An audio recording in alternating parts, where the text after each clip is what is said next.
పూరా లోకల్. అన్న ఏం పేరు? నా పేరు Bojja Asanna, CITU district president Adilabad జిల్లా.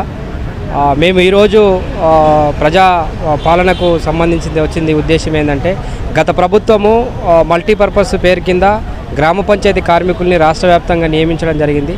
ఆ రాష్ట్ర వ్యాప్తంగా నియమించినటువంటి మల్టీపర్పస్ వర్కర్లని మరి విద్యుత్ చాక్ తోటి కావచ్చు, జీతాలు లేక మనస్పదంతో చనిపోయినటువంటి పరిస్థితులు ఉన్నాయి. ఇవల్ల ఈ ఉన్నటువంటి రాష్ట్ర ప్రభుత్వం ఏదైతే కాంగ్రెస్ ప్రభుత్వం ఉన్నదో, ఈ ప్రభుత్వం ఇప్పటి వరకు గ్రామ పంచాయతీ కార్మికులకు చనిపోయిన వారి కుటుంబాలకు ఇప్పటి వరకు ఆర్థిక సాయం కావచ్చు, వాళ్ళని ఆదుకునే విషయంలో కావచ్చు, అసలు ఇప్పటివరకు ఏం చేయలేని పరిస్థితి ఉన్నది. మేము మరి ప్రభుత్వానికి మేము చెప్పడం కోసం ఇప్పుడు ఆదిలాబాద్ నుండి హైదరాబాద్ దాకా వచ్చాము. దాదాపుగా రాష్ట్ర వ్యాప్తంగా 60 నుండి 70 వరకు గ్రామ పంచాయతీ కార్మికులు విద్యుత్ షాక్ తోటి మరి అనేక కారణాలతోటి చనిపోయినటువంటి పరిస్థితులు ఉన్నాయి. విధులు నిర్వహిస్తూ చనిపోయినటువంటి పరిస్థితులు ఉన్నాయి. కానీ రాష్ట్ర ప్రభుత్వం అసలు గ్రామ పంచాయతీ కార్మికులకు వేతనాలు ఇచ్చే విషయంలో కావచ్చు, వాళ్ళ కుటుంబాలను ఆదుకునే విషయంలో కావచ్చు, ఎటువంటి చొరవ తీసుకోకుండా చేయడము చాలా బాధాకరం ఉన్నది. ఆదిలాబాద్ జిల్లాలో అయితే ఉన్నటువంటి మేము 4 కుటుంబాలు వచ్చాయి ఇక్కడికి. ఆ 4 కుటుంబంలో చాలా దారుణంగా పిల్లలు చిన్న పిల్లలు ఉన్నారు. ఒక్కరికి కూడా 3 ఆడపిల్లలు, మరి దాంతోపాటు చిన్న పిల్లలు ఉన్నటువంటి పరిస్థితులు ఉన్నాయి. కానీ ఈ రాష్ట్ర ప్రభుత్వం కనీసము ఈ కార్మికులకు మరి ఏదైనా సదుపాయం కల్పిస్తుందంటే కల్పించిన పరిస్థితి లేదు. అధికారులకు పలుమారు సార్లు కలిసాము, డిపిఓని కానీ కలిసాము, కలెక్టర్ గారిని కలిసాము, కరెంటు డిపార్ట్మెంటు సిఏని కూడా కలవడం జరిగింది. ఇట్లా అన్ని చేసినా కూడా అసలు పట్టించుకోలేని పరిస్థితులు ఉంటే ఈరోజు ఇక్కడ కనీసము ఈ ప్రజాపాలనలో మరి కమిషనర్ గారికి ఈరోజు లెటర్ ఇచ్చి మరి చెప్పడం జరిగింది. ఇకనైనా ఈ రాష్ట్ర ప్రభుత్వము కార్మికులను గోడును పట్టించుకొని మరి వాళ్ళని ఆదుకోవాలని చెప్పి మేము కోరుతున్నాము. అదేవిధంగా మొన్న 28 తారీఖు నాడు గ్రామ పంచాయతీ కార్మికుడు అసలు ఆయనకు విద్యుత్ అసలు దానికి సంబంధించినటువంటి ఏం తెలియకున్నా కానీ అక్కడ ఉన్నటువంటి సెక్రటరీ మరి అక్కడ వెళ్ళి పని నువ్వు ఖచ్చితంగా మల్టీపర్పస్ విధానం వచ్చింది, ఆ మల్టీపర్పస్ విధానం అంటే అన్ని పనులు చేయాలని చెప్పేసి ఇవాళ ఆయన కరెంట్ పోలెక్కి పని చేయిస్తే ఆయన నిచ్చెన జారి కింద పడితే ఆయన హాస్పిటల్లో చూపెట్టుకుంటే సుమారుగా 3 లక్షల రూపాయలు ఖర్చు పెట్టుకున్నా కూడా ఆయన బతకలేని పరిస్థితి ఉన్నది. ఆదిలాబాద్ ఆసుపత్రిలో చూపెడితే మహారాష్ట్రలో ఉన్నటువంటి యవత్మల్ హాస్పిటల్కి పంపించడం జరిగింది. అక్కడ 3 లక్షల రూపాయలు పెట్టుకున్నా కానీ కార్మికుడు చనిపోయినటువంటి పరిస్థితి ఉన్నది. అక్కడ వచ్చినటువంటి అధికారులు వాళ్ళని నిలదీసి అడిగితే ఏంటి ఈయన కుటుంబం పరిస్థితి, ఈయన కుటుంబాన్ని ఆదుకోవాలని చెప్పేసి అంటే మీరు ఎవరికైనా చెప్పుకోపోండి, ఏమన్నా చేసుకోపోండి అని చెప్పేసి ఇవాళ అక్కడ అధికారులు అన్నటువంటి పరిస్థితి ఉన్నది.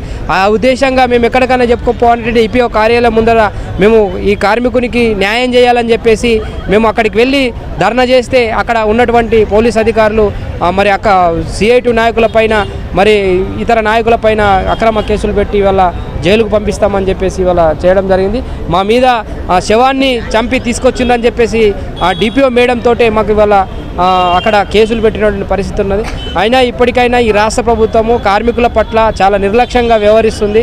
రానున్న రోజుల్లో కార్మికులను ఆదుకోవాలి, కార్మికుల సమస్యలను పరిష్కారం చేయాలని చెప్పేసి పరిష్కారం చేస్తుందని మేము అనుకుంటున్నాము. ఖచ్చితంగా చేయాలని చెప్పి మేము కోరుతున్నాము. ఇక్కడైనా ఆలోచించి ఇవి ఉన్నటువంటి ఏదైతే ఆదిలాబాద్ జిల్లా నుంచి వచ్చినటువంటి 4 కుటుంబాలు ఉన్నాయో ఆ కుటుంబాలను ఆదుకొని వాళ్ళకు ఆర్థిక సాయం చేయాలని చెప్పేసి ఈ ప్రభుత్వానికి మేము డిమాండ్ చేస్తున్నాము. 1 తారీఖే జీతాలు ఇస్తున్నాము, ఇంతకుముందు లేదు అని చెప్పి సీఎం రేవంత్ రెడ్డి నిన్న చెప్పారు. మరి అది ఇస్తున్నారా? దాదాపుగా ఈ ప్రభుత్వం వారు నాకు తెలిసి అయితే పంచాయతీరాజు ఏదైతే మినిస్టర్ ఉందో సీతక్క గారు ప్రతిసారి మా జిల్లా ఇన్ఛార్జి కూడా మా ఆదిలాబాద్ జిల్లా ఇన్ఛార్జి సీతక్క గారు ఎన్నోసార్లు 1వ తారీఖు వేతనాలు వేస్తామని చెప్పేసి గ్రామ పంచాయతీ కార్మికులకు చెప్పడం జరిగింది. కానీ ఇప్పటి వరకు అసలు వేతనాలు 1వ తారీఖు ఇసేపెట్టి అసలు 15 నుంచి నెల 2 నెలలు కూడా వేతనాలు పోయినటువంటి పరిస్థితి ఉన్నది. మాటలకే పరిమితమైంది తప్ప ఇప్పటిదాకా చేతలు చేసినటువంటి పరిస్థితి లేదు. మొన్న రేవంత్ రెడ్డి గారు కూడా మే 1 వస్తే 1 తారీఖు నాడు మేము వేతనం వేస్తాం, గవర్నమెంట్ అధికారులకు ఎట్లయితే 1వ తారీఖు మెసేజ్ వస్తుందో మీకు కూడా రానున్న రోజుల్లో మెసేజ్ వస్తుందని చెప్పేసి చెప్పడం జరిగింది. మే 1 అయిపోయింది కానీ ఇప్పటి వరకు ఒక్కళ్ళకు కూడా వేతనాలు వేయలేని పరిస్థితి ఉన్నది.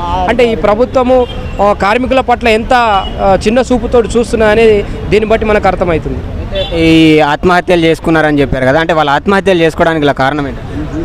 ఆత్మహత్యల కారణం ఏంటంటే ఇప్పుడు 4 నెలల నుంచి 5 నెలల నుంచి వేతనాలు రాక కుటుంబాన్ని నడపలేక చాలా ఇబ్బందులు పడ్డటువంటి పరిస్థితులు ఉన్నాయి.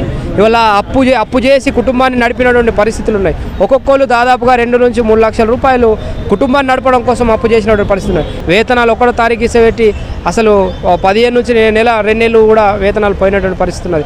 మాటలకే పరిమితమైంది తప్ప ఇప్పటిదాకా చేతలు చేసినటువంటి పరిస్థితి లేదు. మొన్న రేవంత్ రెడ్డి గారు కూడా మే 1 వేస్తే 1వ తారీఖు నాడు మేము వేతనం వేస్తాం, గవర్నమెంట్ అధికారులకు ఎట్లయితే 1వ తారీఖు మెసేజ్ వస్తుందో మీకు కూడా రానున్న రోజుల్లో మెసేజ్ వస్తుందని చెప్పేసి చెప్పడం జరిగింది. మే 1 అయిపోయింది కానీ ఇప్పటి వరకు ఒక్కరికి కూడా వేతనాలు వేయలేని పరిస్థితి ఉన్నది. అంటే ఈ ప్రభుత్వము కార్మికుల పట్ల ఎంత చిన్న చూపుతో చూస్తున్నా అనేది దీన్ని బట్టి మనకు అర్థమవుతుంది. ఈ ఆత్మహత్యలు చేసుకున్నారని చెప్పారు కదా, అంటే వాళ్ళు ఆత్మహత్యలు చేసుకోవడానికి గల కారణం ఏంటి?